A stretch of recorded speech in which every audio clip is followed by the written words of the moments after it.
And the, well, Iroquois Confederacy, well, that's another story.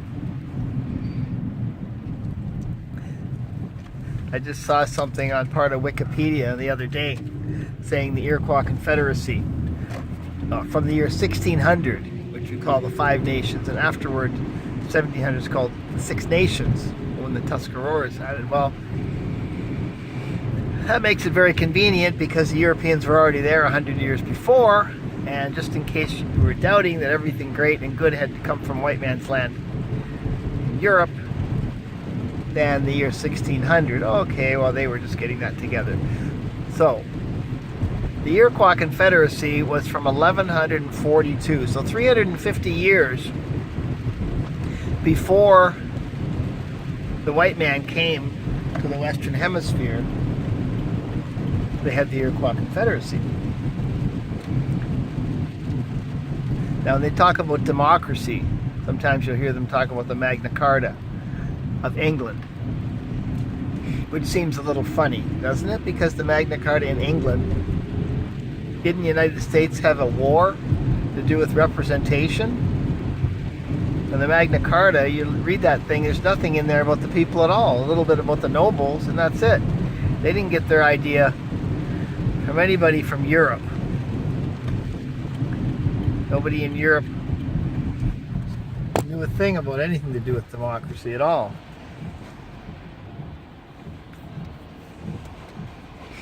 It was a land of kings and queens. Every single country had the kings and queens. And a person was never elected. It was always passed down. And it didn't matter how mean they were, or what a terrible job, or how much the people hated them. Some of them were insane, and they knew they were insane. Well, there was nothing you could do. That was the system all throughout Europe. Every country had used the same system, and it was backed by every one of their Christian religions as well, too. So the Iroquois Confederacy was created by a person called the Peacemaker, probably the greatest diplomat that North America has ever seen. The first United Nations in the history of man, and it was the first democracy as well, too. And the history books, they'll look vainly and desperately all over the European continent for a sign that there was something to do with democracy, because everything good and great had to come from the white man's land in Europe. And they'll come up with this: the Greeks had a democracy. Well, in the Iroquois Confederacy, slavery was outlawed, first of all. And the United States, when they first started, they weren't a real democracy either, because they had slavery. The Greeks were 75% slaves. The women were owned, they were property. And the children at the age of reason certainly didn't have a voice. Very few people had any voice. Anyway, the land of kings and queens certainly didn't produce the first democracy. That's pretty clear. The Iroquois Confederacy had a true democracy at the voice of reason. At the age of reason. Every a child, when they reached the voice of reason, would have a voice.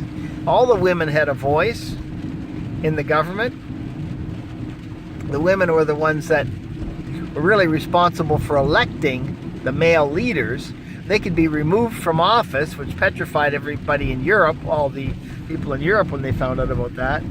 They could be removed from office, and there was a passage down of the position, but it went to the nephew on the female side, and then once again, the person could be removed from office, which could never happen in white man's Europe. They stayed in no matter what, no matter how terrible of a job they were doing.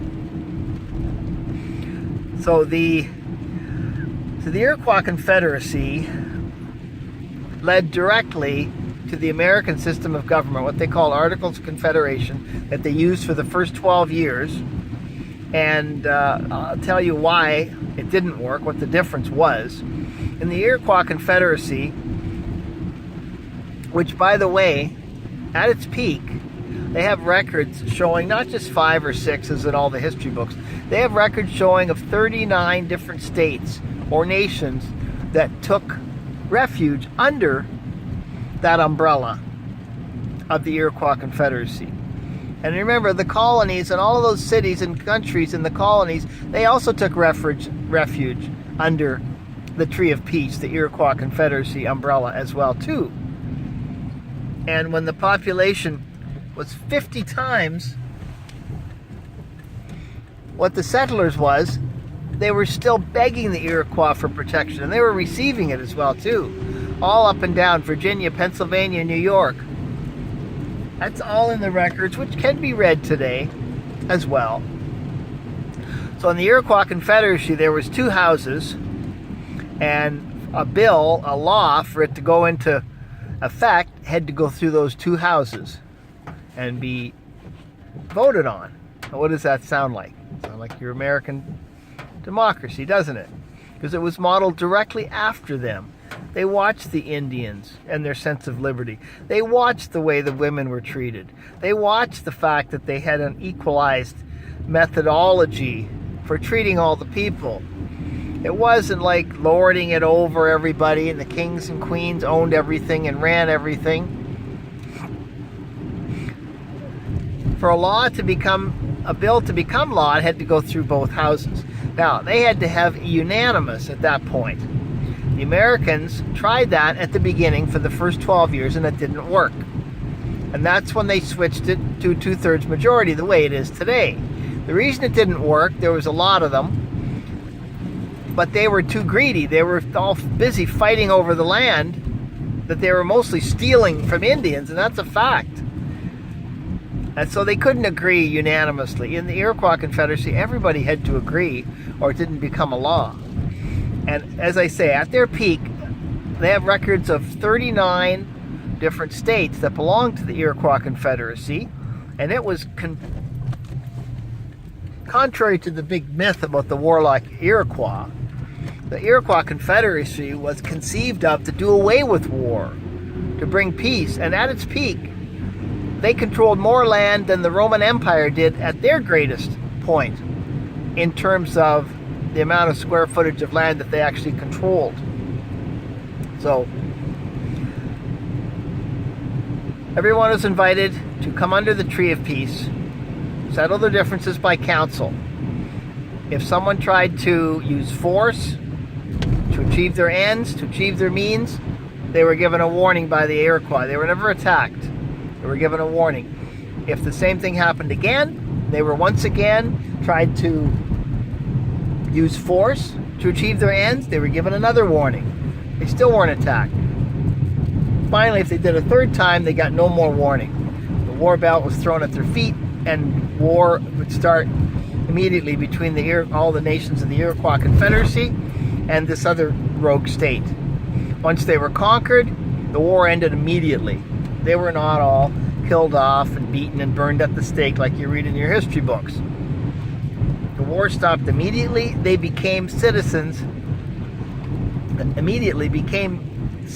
of the Iroquois Confederacy, if that's what they chose.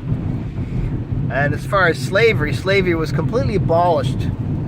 Completely did not exist in the Iroquois Confederacy. In fact, they supported non-slavery to the point that they would not help with runaway slaves, as many of the more southern tribes would.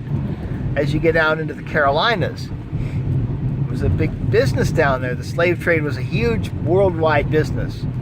The Iroquois would not participate in that. It was outlawed in the Confederacy to go and work capturing runaway slaves, but in the South they would do that, and they would also capture slaves themselves and make slaves and become part of the slave trade. And later on, when the Civil War happened in the United States, the Mason-Dixon line represented the different philosophies of the Native American Indians regarding slavery. So the war belt would be thrown at their feet, and they would immediately then become citizens and adopted into the Iroquois, into the country at that point. Right, that's just a little bit about the Iroquois Confederacy. It was around for 350 years. It's still around today. 850 years it's been around. The world's first democracy.